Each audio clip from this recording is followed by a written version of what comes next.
મારું નામ છે અંશ પરિમલભાઈ દેસાઈ. હું ધોરણ 8માં અભ્યાસ કરું છું અને હું પીએમસી મહારાણા પ્રતાપ પ્રાથમિક શાળા ક્રમાંક 272 માંથી આવી પહોંચ્યા છીએ. અમારી અંગિસ્તાનની ટીમ આજે સુરત સરતાના જગતનાકાવાળા ડોક્ટર શ્યામપ્રસાદ ઝૂઓલોજીકલ ગાર્ડનમાં આવી પહોંચ્યા છીએ. તો અમે આજની અમારી માહિતીનો હેતુ છે કે પ્રાણીઓને કેમ રાખવામાં આવે છે, પ્રાણીઓની શું કાળજી છે. તમે સૌ લોકો, લાખોની સંખ્યામાં લોકો પ્રાણીઓને જોવા માટે આવે છે, પરંતુ બિહાઇન્ડ ધ સીન એટલે કે પાછળનો હેતુ, પ્રાણીઓને કેમ રાખવામાં આવે છે, પ્રાણીઓની કાળજી શું લેવામાં આવે છે, એ બધા હેતુસર માહિતીસર અમે આવી પહોંચ્યા છીએ.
જૂની મુલાકાત પહેલા યંગિસ્તાનની એક ટીમનો પરિચય લઈ લઈએ. મારું નામ છે ટાક અંશુ પ્રફુલભાઈ. હું ધોરણ 7માં અભ્યાસ કરું છું. મારી શાળાનું નામ છે પીએમસી મહારાણા પ્રતાપ પ્રાથમિક શાળા ક્રમાંક 272. નમસ્તે, મારું નામ રાઠોડ પ્રિયંક નંદભાઈ છે. હું ધોરણ 8D માં અભ્યાસ કરું છું. મારી શાળાનું નામ પીએમસી મહારાણા પ્રતાપ પ્રાથમિક શાળા ક્રમાંક 272 છે.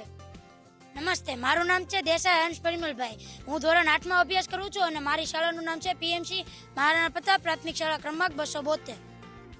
નમસ્તે, મારું નામ છે રાખોલિયા વંશ વસંતભાઈ. હું ધોરણ 8માં અભ્યાસ કરું છું. મારી શાળાનું નામ પીએમશ્રી મહારાણા પ્રતાપ પ્રાથમિક શાળા ક્રમાંક 272 છે. મારું નામ કરકર કૃતજ્ઞ રજનીકાંતભાઈ છે. હું ધોરણ 8માં પીએમસી મહારાણા પ્રતાપ પ્રાથમિક શાળામાં હું અભ્યાસ કરું છું. મારું નામ ભુવા ખુશ ચંદુભાઈ છે.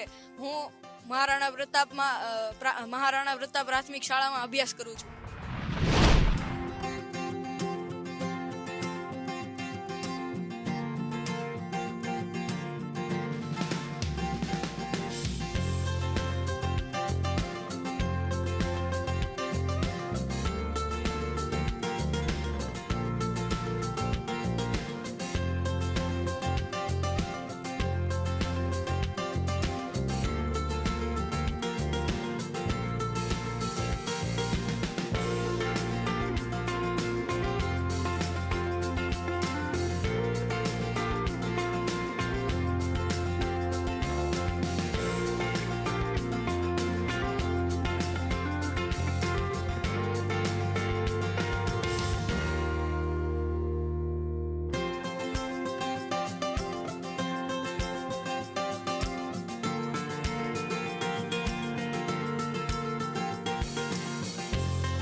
તો મેમ, આ ઝૂ કયા વિસ્તારમાં આવ્યું છે અને ક્ષેત્રફળ કુલ કેટલું છે? હાલમાં જે ઝૂ છે તે સુરત મહાનગરપાલિકાના સીમાડા નાકા, સરથાણા જકાત નાકા ખાતે આવેલું છે. હાલ એનો એરિયા છે 81 એકર. 81 એકરની અંદર ટોટલ ઝૂ ફેલાયેલો છે.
સુરત ઝૂમાં જલ બિલાડીઓ પ્રજનન માટે પ્રખ્યાત છે, તો તેના વિશે થોડી માહિતી આપો.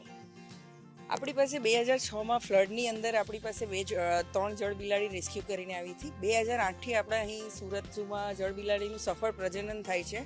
હાલમાં આપણી પાસે કુલ 32 જળ બિલાડી છે અને ખુશીની વાત છે કે હમણાં પણ 3 બચ્ચા આવ્યા છે. અને જળ બિલાડી એવી INCUના રેડ લિસ્ટમાં આવે છે, એટલે જળ બિલાડી આપણા ત્યાં બહુ ખૂબ જ પ્રેશિયસ વસ્તુ છે. એની અગેન્સ્ટમાં આપણે એક્સચેન્જમાં ઘણા એનિમલ મળ્યા છે, જેવી રીતે કે સફેદ વાઘ છે, લાયન છે, ટાઈગર છે, મણિપુર હરણ છે. એટલે જળ બિલાડીનું પ્રજનન એને અહીંયા સુરત ઝૂને માટે સુરત ઝૂ માટે જળ બિલાડીને એટલું એટમોસ્ફિયર સેટ થઈ ગયું છે કે જે ઘણી વર્ષે અને સફળ પ્રજનન થાય છે. હાલ સુધીમાં આપણી પાસે 60 બચ્ચા 2008થી અત્યાર સુધીમાં આપણે આવ્યા છીએ. એ આપણા માટે ખૂબ જ પ્રાઉડની વાત છે.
મેડમ, પ્રાણી સંગ્રહાલય શા માટે બનાવવામાં આવે છે? તેનો મુખ્ય હેતુ શું હોય છે?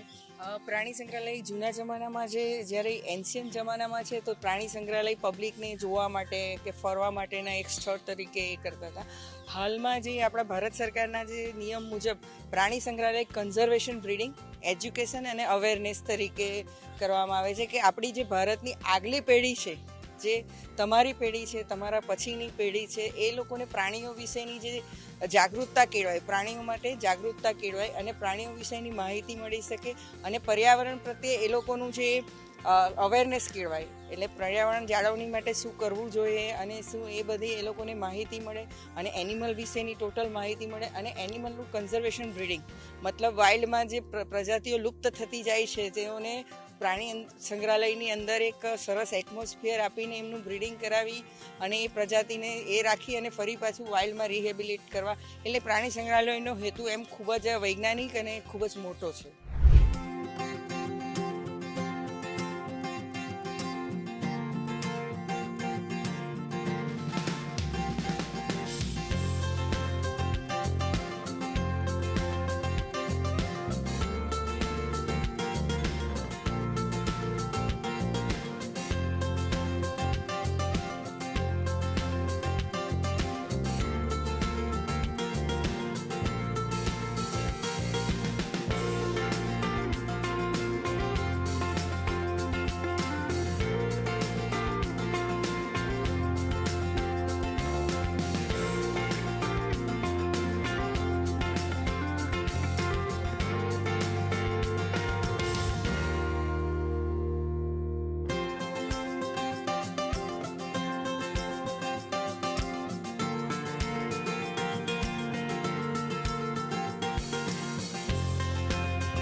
આખું પ્રાણી સંગ્રહાલય છે તેમાં કુલ કેટલા પ્રાણીઓ અને પક્ષીઓને ભેગા રાખવામાં આવે છે.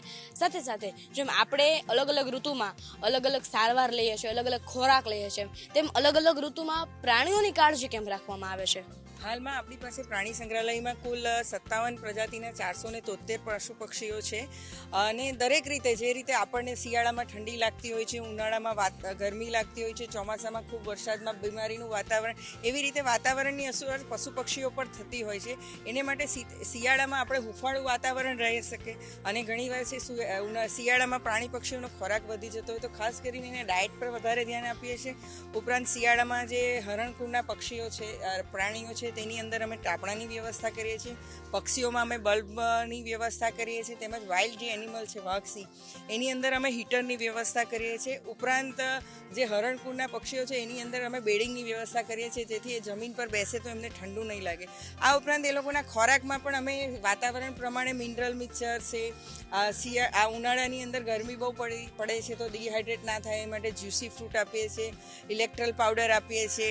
આ ઉપરાંત શિયાળામાં એમને ફૂડમાં દરેક વસ્તુની કાળજી લેવામાં આવે છે. આ ઉપરાંત એ લોકોને મલ્ટીવિટામિન અને એની પણ પૂરતી કાળજી દર વર્ષે લેવામાં આવે છે.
મેમ, આપણે જંગલોમાંથી અથવા અન્ય જગ્યાએથી પ્રાણીઓ લાવવા માટે વહીવટી પ્રક્રિયા શું હોય છે અને તેને ત્યાંથી કઈ રીતે અહીંયા ટ્રાન્સપોર્ટેશન મારફતે લાવવામાં આવે છે?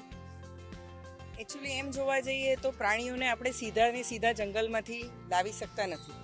અનલેસ ફોરેસ્ટ ડિપાર્ટમેન્ટે પ્રાણીને રેસ્ક્યુ કર્યું હોય અને એ પ્રાણી ફરી પાછું વાઇલ્ડમાં ન છોડી શકાય એવા પ્રાણીઓને ફોરેસ્ટ ડિપાર્ટમેન્ટ ઝૂમાં રાખે છે.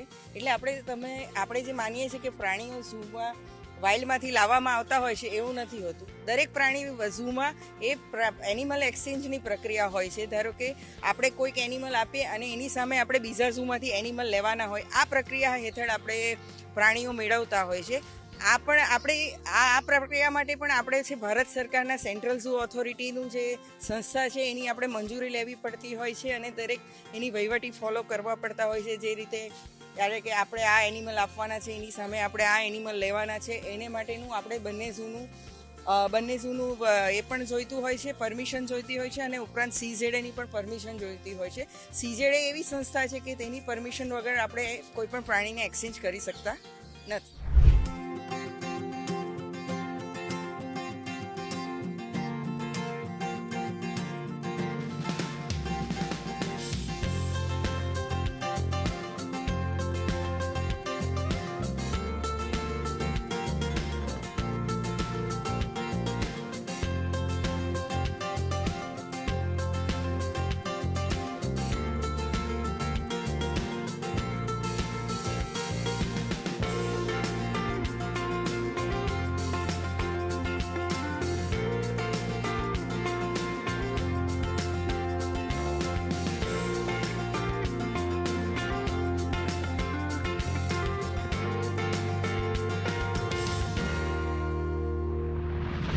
તમારું નામ શું છે ને અમને થોડો તમારો પરિચય આપો. હું doctor Rajesh Patel, incharge zoo superintendent, Sarthana nature park, Surat Mahanagarpalika. તો સર અમારો સવાલ એ છે કે સેન્ટ્રલ ઝૂ ઓથોરિટી એના વિશે અમારી દર્શકને થોડીક માહિતી કરો. જનરલી જે આપણા જંગલી પ્રાણીઓ પક્ષીઓ છે અગાઉ 1971 પહેલાં 1972માં છે અને વાઇલ્ડ લાઇફ પ્રોટેક્શન એક્ટ અંતર્ગત સુરક્ષા આપવામાં આવેલી છે. એટલે એના જે નિયમો છે કે વાઇલ્ડ લાઇફનું હન્ટિંગ કરવાનું કે પછી અનનેસેસરી તમે કેપ્ટિવિટીમાં રાખો તો એ કોગ્નિઝિબલ ગુનો બને છે અને એની સજાની બી જોગવાઈ છે.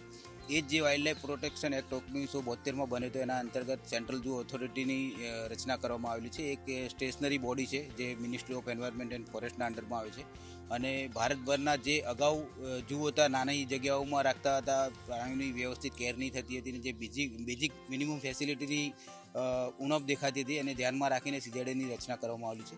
CZA એક આખી સ્વતંત્ર બોડી છે અને મિનિસ્ટ્રી ઓફ એન્વાયરમેન્ટ એન્ડ ફોરેસ્ટમાં આવે છે અને ટોટલ જે ભારતભરના ઝૂ કે રેસ્ક્યુ સેન્ટર છે બધા એના કંટ્રોલમાં આવતા હોય છે અને દરેક ઝૂએ જે CZAના નોર્મ્સ છે કે એના એનિમલ્સના હેલ્થ કેરથી લઈને અને સ્ટાફ બાબતની છે, એરિયા સાફ સફાઈથી લઈને વેટરનરી કેર ને બધાનું જ એના જે નિયમ છે એ પ્રમાણે તમારે પાલન કરવું પડતું હોય છે અને એનું જે પાલન થાય છે કે નહીં એ માટે સેન્ટ્રલ ઝૂ ઓથોરિટી સમયે 2 થી 3 વર્ષના ટાઈમે એ લોકોના ડેપ્યુટેડ કરેલા અધિકારીઓ ઝૂની વિઝિટ કરતા હોય છે અને એમને જે કંઈ બી એમાં લેકિંગ કે ઉણપ લાગે એનું ઓફિશિયલી એક નોટિંગ કરીને મોકલતા હોય છે જે તે પ્રાણી સંગ્રહાલયના અધિક્ષક કે આ કોમ્પિટન્ટ ઓથોરિટી અને એની ટાઈમ લિમિટમાં પૂર્તતા કરવાની ફરજિયાત જોગવાઈ કરેલી હોય છે.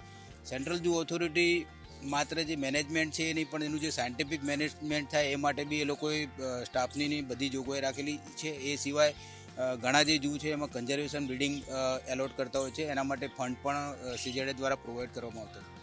જનરલી જે આપણું ઝૂ બનેલું છે 2002ની સાલમાં એ વખતે ઘણા બધા એવા કેસ છે કે એમાં બનાવવા માટે સેન્ટ્રલ ઝૂ ઓથોરિટી તરફથી આપણને 100% ગ્રાન્ટ મળેલી છે. જેમ કે વાઘ છે, હિપ્પો છે, દીપડા છે, એ બધા કેસનો જે તે વખતે જે પણ બી ખર્ચો થયો છે central zoo authority financial assist કરેલું છે. હમણાં જે ઝૂ છે કોર્પોરેશન સંચાલિત છે પણ એનું જે મેનેજમેન્ટ કોર્પોરેશન કરે છે, આવક કોર્પોરેશનની છે, પણ બાકી ટોટલ જે કંટ્રોલ છે કે એના નિયમ પ્રમાણ પાલન થાય છે કે નહીં એનું સેન્ટ્રલ ઝૂ ઓથોરિટી વખત સુપરવિઝન કરતી હોય છે અને દર 2 થી 3 વર્ષે એ લોકોએ રિન્યુઅલ ઓફ રેકોગ્નિશનની વિઝિટ કરતા હોય છે અને એમને બરાબર લાગે કે ભાઈ આ ઝૂ છે એઝ પર નોર્મ્સ મેનેજ થાય છે તો એનું રેકોગ્નિશન એક્સટેન્શન કરતા હોય છે.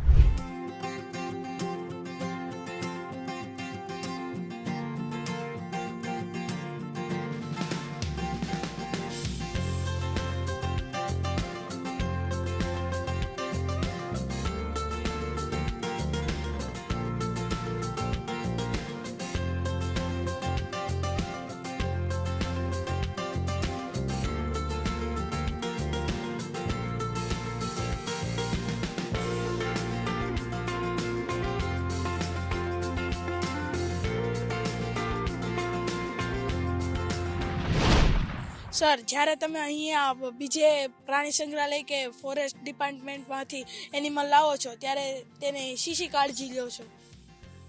જનરલી જે પ્રાણી સંગ્રહાલયથી બીજા પ્રાણી સંગ્રહાલયમાં પ્રાણીઓનું જે પરિવહન થતું હોય છે એના માટે સેન્ટ્રલ ઝૂ ઓથોરિટીની પરમિશન લેવી પડતી હોય છે અને મેં અગાઉ કીધું એમ જ CZAની જે પ્રાણી એક્સચેન્જ માટે બી ગાઈડલાઇન્સ છે એ લોકો ટોટલ એક્સચેન્જ પ્રપોઝલને ચેક કરતા હોય છે કે ભાઈ શેના માટે તમે એક્સચેન્જ કરવા માગો છો. જેમ કે સિંગલ જાનવર તમે જો ડિમાન્ડ કરતા હો તો CZA અપ્રૂવ નથી આપતી. એ સિવાય કોઈ બીમાર જાનવર કે સબ એડલ્ટ કે યંગ નાનું ન્યૂબોર્ન છે એનું એક્સચેન્જ પ્રપોઝલ બી અપ્રૂવ થતું હોય છે, અપ્રૂવ કરતા નથી. અને એક વખત સીઝેડમાંથી અપ્રુવલ થયા પછી જ્યારે બી પરિવહન શરૂ કરવામાં આવે એના બી નોર્મ છે કે ભાઈ કોઈ બી એનિમલ્સને તમે ટ્રાન્સપોર્ટ કર્યા પછી 21 દિવસ ફરજિયાત ઓફ એક્ઝિબિટમાં ક્વોરન્ટાઇનમાં રાખવું પડતું હોય છે. એનું મેઇન જે કારણ છે કે કોઈ ઝૂમાંથી તમે એનિમલ્સ આપણા ઝૂમાં લઈને આવો છો અને ડાયરેક્ટ એને આપણા પેરેન્ટ સ્ટોક સાથે મિક્સઅપ કરો તો જો એ ઝૂનું જે પ્રાણી છે એમાં કોઈ ડિસીઝના કેરિયર હોય તો આપણા જાનવરમાં એ રોગ ફેલાવાની શક્યતા રહેલી છે. એટલે એને 20-21 દિવસનું જે ક્વોરન્ટાઇન પીરિયડ છે એને ક્વોરન્ટાઇન કરવું પડતું હોય છે ને પછી આપણા સ્ટોક સાથે આપણે મિક્સઅપ કરતા હોય છે. એ સિવાય જ્યારે બી પરિવહન આપણે પ્રાણીઓનું કરતા હોય છે ઝૂનું જનરલી તો બાય રોડ કરતા હોય છે, ઘણીવાર બાય ટ્રેન બી કરતા હોય છે અને એબ્રોડથી જો કોઈ ઝૂ પ્રાણી લાવવાનું હોય તો બાય એર બી એનું ટ્રાન્સપોર્ટેશન થતું હોય છે. તેના માટે જે સીઝેડની સ્પેસિફાઈડ ડિઝાઇન છે કે એનિમલની મૂવમેન્ટ સ્ટ્રીક થઈ જાય અને કમ્ફર્ટેબલ બેસી રહી છે, ટ્રાન્સપોર્ટેશન દરમિયાન કોઈ સેલ્ફ ઇન્જરી નહીં થાય એ માટેની ડિઝાઇન પ્રમાણેના કેજ હોવા જોઈએ. એમાં પ્રોપર વેન્ટિલેશનમાંની વ્યવસ્થા હોવી જોઈએ અને ટાઈમલી સમજો કે લાંબા સમયનું ટ્રાવેલિંગ જર્ની છે તો એને વચ્ચે વચ્ચે ખાવા પીવાની બી વ્યવસ્થા થાય એ પ્રમાણેનું પાંજરાની ડિઝાઇન કરેલી હોય છે. એ જ પ્રમાણે આપણે એમને ટ્રાન્સપોર્ટ કરતા હોય છે અને ડ્યુરિંગ ટ્રાન્સપોર્ટેશન કોઈ હીટ સ્ટ્રોક ગરમીના ટાઈમમાં યદી કરતા હોય આપણે ટ્રાન્સપોર્ટ તો હીટ સ્ટ્રોક કે લૂ એવું કંઈ નહીં લાગે એ માટે બી સમયાંતરે એને પાણી છાંટવાનું છે. પછી આપણે જે પંપ હોય છે એમાં પાણી ભરીને એને સ્પ્રે કરતા હોય છે. જનરલી જે બર્ડ્સ હોય છે એ લોકોને હીટ સ્ટ્રોકના અને એવા ઇસ્યુ વધારે આવતા હોય છે તો ટ્રાન્સપોર્ટેશન દરમિયાન આપણે એને anti stress medicine, electrolyte powder અને પાણીનો છંટકાવ જેવી વ્યવસ્થા બી કરતા હોય છે.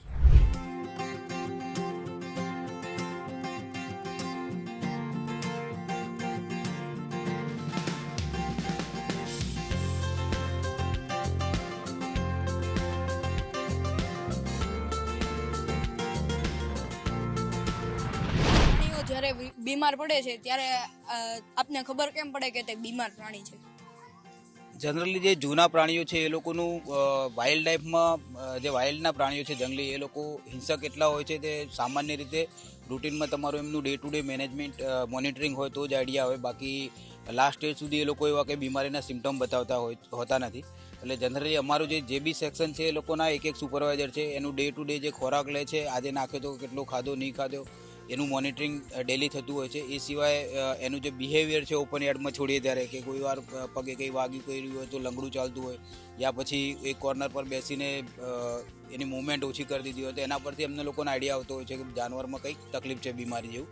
તો એને ફર્સ્ટ ઓફ ઓલ અમે ટ્રીટમેન્ટ કેજમાં લઈને ચેક કરતા હોય છે અને જે શિડ્યુલના જાનવર છે વાઘ, સિંહ, દીપડા, રીંછ એ લોકોનું ટ્રીટમેન્ટ ચાલુ કરે પહેલાં અમે લોકો બ્લડ કલેક્ટ કરતા હોય છે અને આપણે અહીંયા હોસ્પિટલ પર જ એનું auto blood cell counter machine છે એમાં બ્લડ રિપોર્ટ કરતા હોય છે. એટલે આપણને ટેન્ટેટિવ આઈડિયા આવી જાય કે ભાઈ એને શેનો ઇસ્યુ છે, કોઈ બીમારીમાં એને કોઈ ઇન્ફેક્શન છે યા પછી બીજું કોઈ છે તો એ પ્રમાણેની ટ્રીટમેન્ટ પછી ચાલુ કરતા હોય છે. અને વધુ જરૂર પડે તો એને નજીકનું આપણે નવસારી વેટરનરી કોલેજ છે ત્યાં બી ટ્રીટમેન્ટ માટે અમે લઈ જતા હોય છે. અને જે બીમાર જાનવર જે બી કેપ્ટિવિટીમાં રાખેલા છે બીમાર નહીં પડે એ માટે અમે લોકો ખાસ કાળજી રાખતા હોય છે. જેમ કે એના જે બી નાઇટ સેલ છે એના દર 15 દિવસે ડિસઇન્ફેક્શન થતું હોય છે. દરેક જેટલા પ્રાણી પક્ષી છે બધાનું દર 3 મિનિટ ડિવર્મિંગ થતું હોય છે અને ડિવર્મિંગ કર્યા પછી એના જે સ્ટૂલ મળ છે એના નમૂના અમે લોકો ચેક કરાવતા હોય છે અને એમાં જો કોઈ વમ્સ કે એન્ડોપેરાસાઇટનું કોઈ પોઝિટિવ રિપોર્ટ આવે તો ફરીવાર એને જરૂરી દવા આપી અને એનું સ્ટરાઇલ કરતા હોય છે.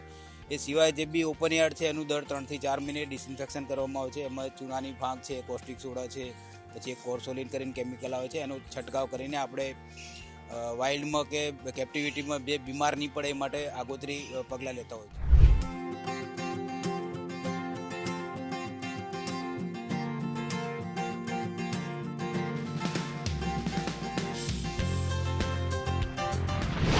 આજે યંગસ્તાનની ટીમે સુરત નેચર પાર્કની મુલાકાત લીધી. આજે ઘણી બધી માહિતી મેળવી. હવે નવી માહિતી સાથે નવા એપિસોડમાં મળીશું. રજા આપજો.